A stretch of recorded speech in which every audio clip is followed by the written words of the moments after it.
Hello and welcome to the Nashville Daily Podcast. I'm Stuart Deming. And I'm Aaron Pennington. Nashville had a major New Year's Eve bash over the weekend, but was it big enough to outdo 2019? Speaking of 2019, since we started this podcast, we've been calling Nashville Event City. It now seems like others outside of Nashville are catching on to that nickname. Plus, an online forum has given some great examples of Nashville Nightmares in 4 words or less. We'll talk about all of this and more on Nashville Daily.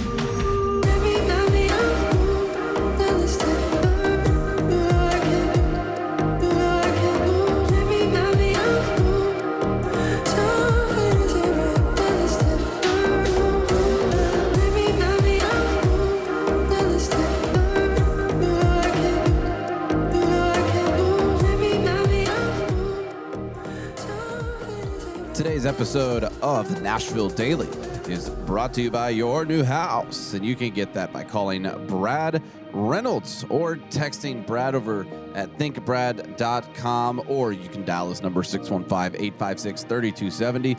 Brad Reynolds is a real estate agent here in Nashville who's done over $200 million in sales in this area. So make sure when you are looking for that new home in 2023 that you give Brad a call. If you're thinking Nashville, you're thinking Brad. So call Brad Reynolds or visit thinkbrad.com. So it looks like Nashville is breaking records again left and right. And I know there's a lot of records being broken at the BNA also, International Airport. A lot of records selling in Nashville. That's true. Breaking records and selling records. We do a lot of we actually make records. We make too. records like vinyl. There's a lot of that, yeah. There's a lot happening. So over the weekend, the Jack Daniels New Year's Eve live bash happened, and it brought approximately 210,000 people to Bicentennial Capitol Mall State Park. They're going to have to redo all of the grass. I have a qualm with the New Year's Eve bash because they called it Bicentennial Park all night. On air. And we get corrected all the time.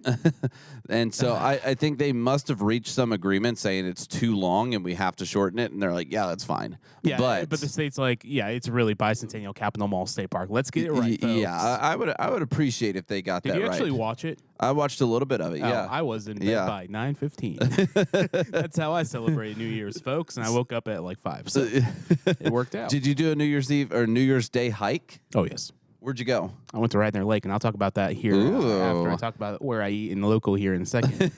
But the previous record was made in 2019, of course. They estimated a little over 200,000 people. But what's crazy is this is coming from News Channel 5. The first city-sponsored event was held back in 2009, where they saw about 15,000 people in attendance. Wow. That's smaller than Bridgestone Arena. That's hopeful for anybody who's like doing events. Yeah. To be like, hey, what started in 2009 with 15,000 people has now grown into 210,000 attendees. That's like 2022. 14X. That's a lot right there, and good to hear. Like, we are breaking 2019 record numbers. Have the CBS numbers come out yet for how many people watched it? Honestly, I'm not sure, but it's BNA's breaking records, which still not too happy about the airport right now, but BNA's breaking records in their flights. No thanks to Southwest, and Nashville's breaking numbers with which I'm actually, I know this is just an estimate, but I'm glad that we already have some sort of sense of the numbers from this year compared to 2019. So yeah, typically it takes like 2 weeks. Well, yeah, and this is an estimate, so it'll be very interesting to see when the real numbers come out. Speaking of, so this event, the New Year's Eve Bash, was put on by the Nashville Visitors and Convention Bureau, which is basically the tourism marketing arm of the city of Nashville, led by Butch Spearden since the early 2000s.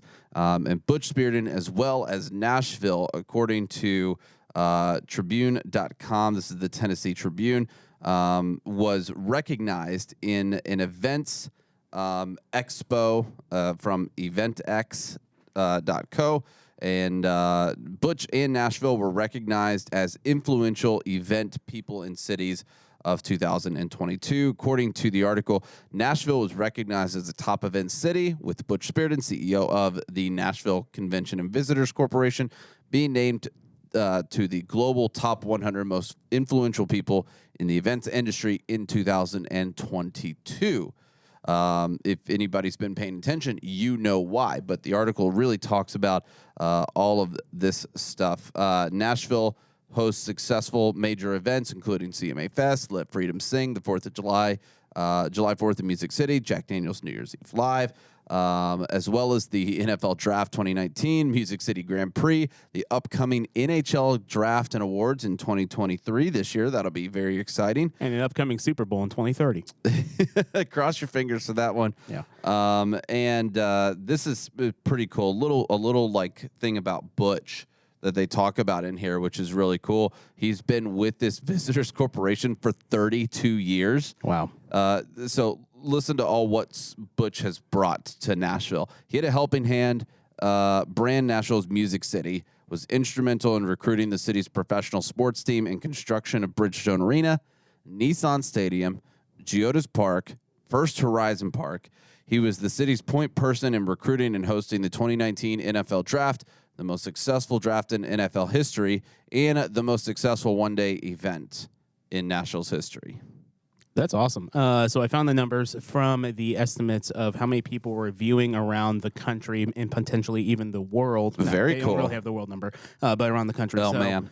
This is coming from Variety.com. Over on CBS, the broadcast network's latest attempt at a New Year's Eve special. Oh, that New sounds Year's horrible. Eve live, Latest attempt at a New Year's Eve special? Big Bash. Wow. It placed third during the ball drop time span of 11:30 p.m. to 12:29 a.m. with 5.2 million viewers. Okay. At a 1-to-1 key demo rating and a 0.7 among adults 18 to 34. Okay, so does that have numbers and how that compares to? So New York City had approximately 19.6 million. Whew, okay. So we still have a lot to catch up on. We still have a lot to catch up on. But we're getting there. We're getting there. So second, what was the second place? Please. Oh, it was Miley's New Year's Party. Yeah. With 6.3 million. Okay. Okay. Interesting. So I was about to say there's definitely an advantage that New York has in doing that in the time history, zone. yes. Well, yes. Besides the history, the time zone, like everyone is in the Central Time. That is the least populated part of America. Yeah. The Midwest, and then the coasts have the most populated part of the United States. So probably what happened is most people that were watching the New Year's Eve celebration in New York also then turned into the Nashville one. Afterwards, Yeah. That's probably what happened. We got some of those people. It was fascinating because I talked to somebody on Sunday and they said they watched it in Nashville while they were staying in a hotel for the Nashville New Year's Eve bash. And they're like, it was really interesting because the timing of the fireworks on the TV show was the same timing of the fireworks in person. Because Wow. they could see it from their hotel. That's like, awesome. oh, this is actually really nice. It's actually like fully in sync. That's cool. So on New Year's Day, I had the pleasure of eating at the Chef and I. Oh, that's And cool. if I'm glad that they were open on New Year's Day. Well, so we walked in and we were the only table for maybe 15 to 20 minutes. Yeah. And then it filled up by the time we left. There's probably about 15 tables or so occupied.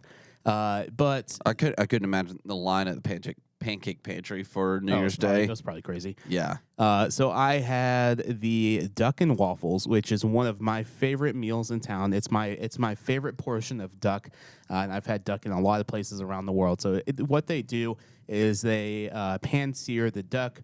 And then they have these homemade waffles that are delicious. And then they have this blueberry, like maple syrup type thing with like actual fresh blueberries on top. It's super delicious. I would highly recommend. Afterwards, That was like if you had to recommend an ideal brunch. it's duck and waffles. Duck and waffles at the Chef and I. Or chicken and waffles. Yeah. It's anything with waffles, let's be honest.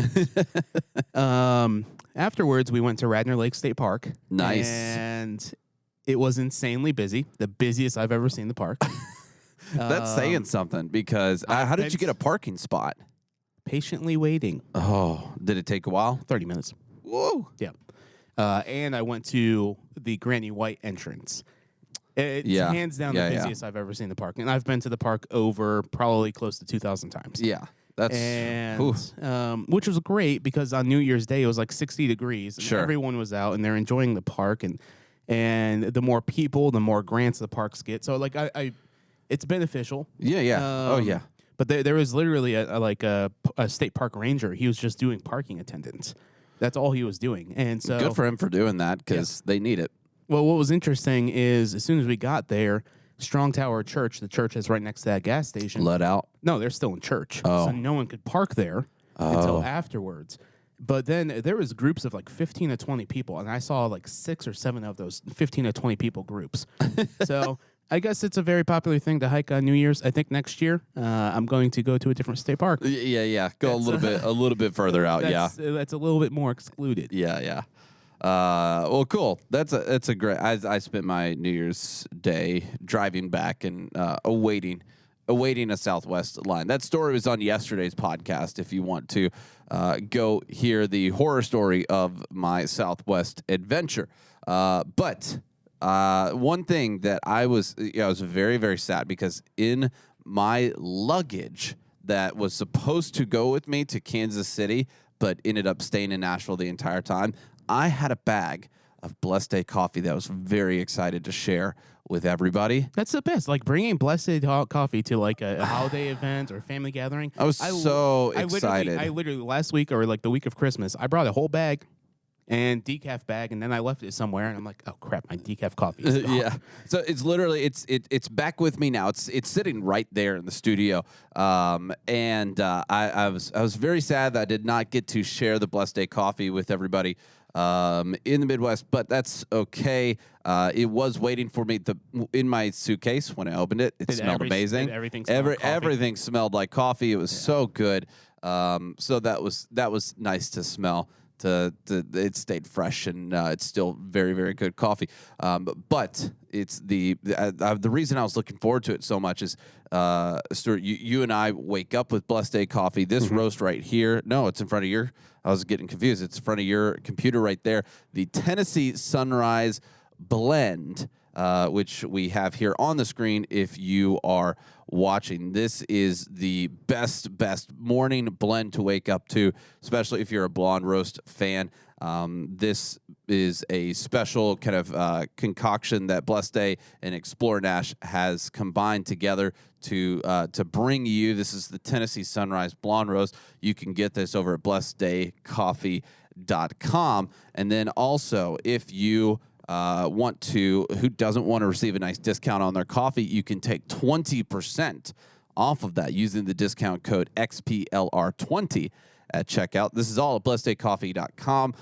We also have an espresso roast for you dark roast lovers. This is a double whammy. So this is a 1-2 punch. So you see our faces, that wakes you up, and then the coffee wakes you up even more. Yeah. So who doesn't like a nice 1-2 punch in the morning to wake you up? The Nashville espresso roast. I guess it's the best way to wake up. That'll just wake up and somebody punches you. Now, Folgers already has that slogan. Oh. But yeah, no, we're not. We don't talk about that brand here. No, we don't. Because we're Blessed Day Coffee, folks. All right, so let's get into it. I was in the cesspool of Reddit. And why? I don't know. Why? I don't know. This was the best pop-up notification of Reddit I've seen in a very long time. It came out 6 days ago, and basically the thread on Reddit was "Tell a Nashville horror story in 4 words," which is a great prompt. So this was stolen from the Portland thread, who stole it from the Iowa thread. And now this is brought to Nashville. So, all right, best Nashville horror story in 4 words. Before we start this thread, pause this, write your own. Yep. Comment in YouTube your worst Nashville nightmare in 4 words. Comment. We'll vote on the best one. Maybe we'll read it here on the air. All right, Stuart. So we'll put these on the screen as well. and then we'll talk about which ones we think are the best. Let's go from worst to best, or some of our last ones. We'll go all the way down to the bottom. This is a long thread. It's like 275 Oh my comments. gosh. Yeah, and then the top upvoted one, we'll show that one last, but it's pretty good. Okay, this has been a common theme in this one. We'll start here. So everyone's been talking about Chili's on West End. I don't understand this. Chili's is okay. Like it's an okay chain restaurant. Who would be upset that But, Chili's like, is gone? so- So their thread is Chili's has been closed. So actually, it was downvoted. It was downvoted. So people don't like that one. Yeah, but like everybody is talking about Chili's? and I'm like, I don't understand this Chili's on West End because first off, I don't. Chili's is closed. My Like, gosh. Ryman Hospitality Properties Incorporated. So we'll read some of the. All right, maybe we go a little higher to some of the more quality ones instead of all the way back down. Okay, the ones that are actually getting some votes. I drove to work. That is a good one. That's a good one. Look at West End Chili's closed. Another one. People have to be reading this and be like, I'm just gonna get it on this joke. AT&T downtown. Christmas Day. Oh no. That one's pretty funny. Murder Kroger Germantown. That's very true. I've had some very fascinating stories. Sunday Pancake Pantry line. They are blasting again. They're blasting again. in Hermitage with the quarry. The rocks are going into the houses. Yep. That one's pretty funny. Bart Durham's shambling corpse. It will snow today. Oh, that's a horror story. Let's see. We'll keep going. Rents are rising again. No, that's just true. That's not a horror story.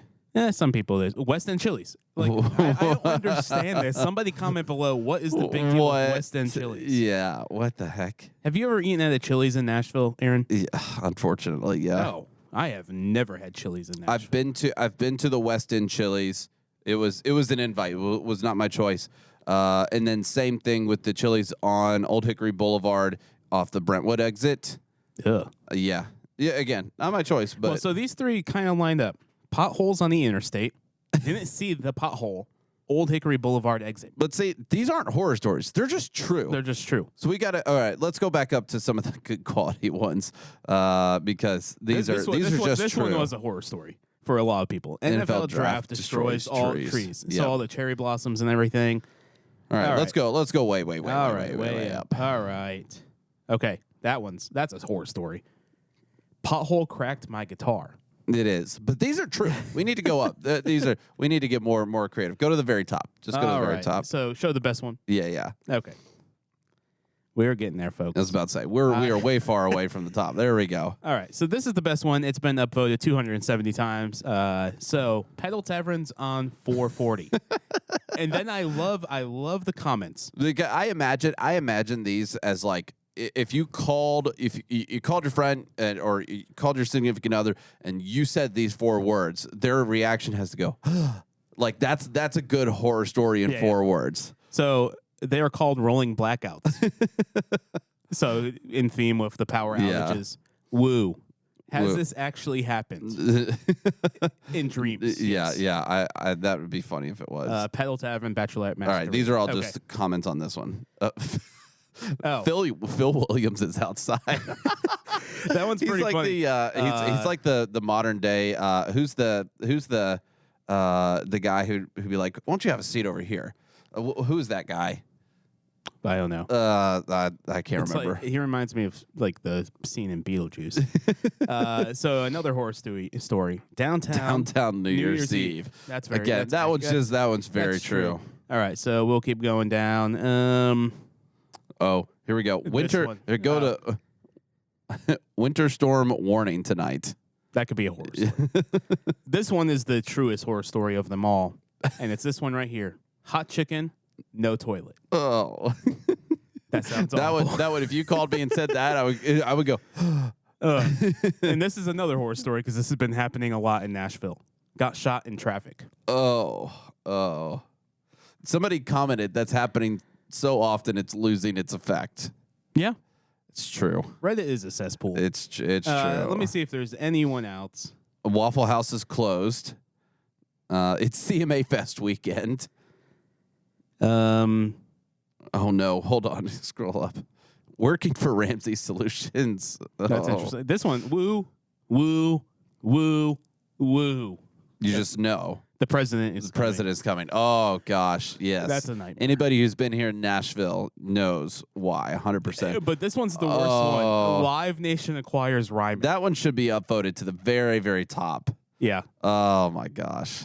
These are funny. Okay, so if you wanted to get lost, Pedal Tavern Public Transportation. hey. I moved from California. I love the Gulch. Chili's on West End. Rotiers has been leveled.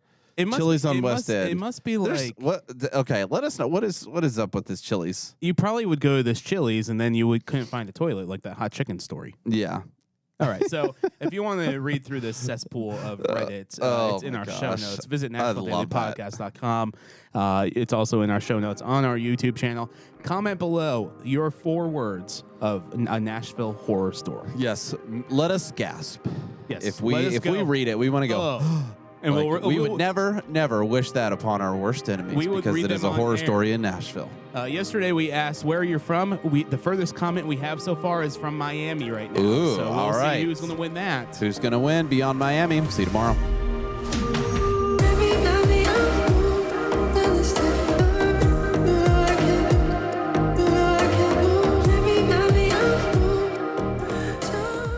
Thank you for listening to Nashville Daily. To learn more about today's episode, visit NashvilleDailyPodcast.com. And to stay connected, head to our Discord, and you can find the link at NashvilleDailyPodcast.com/connect. Nashville Daily is now offering tours. If you would like to take a tour of downtown Nashville, head to the link in the show notes or find out more details at NashvilleDailyPodcast.com. Nashville Daily Podcast is an Explore.Nash production, copyright 2022.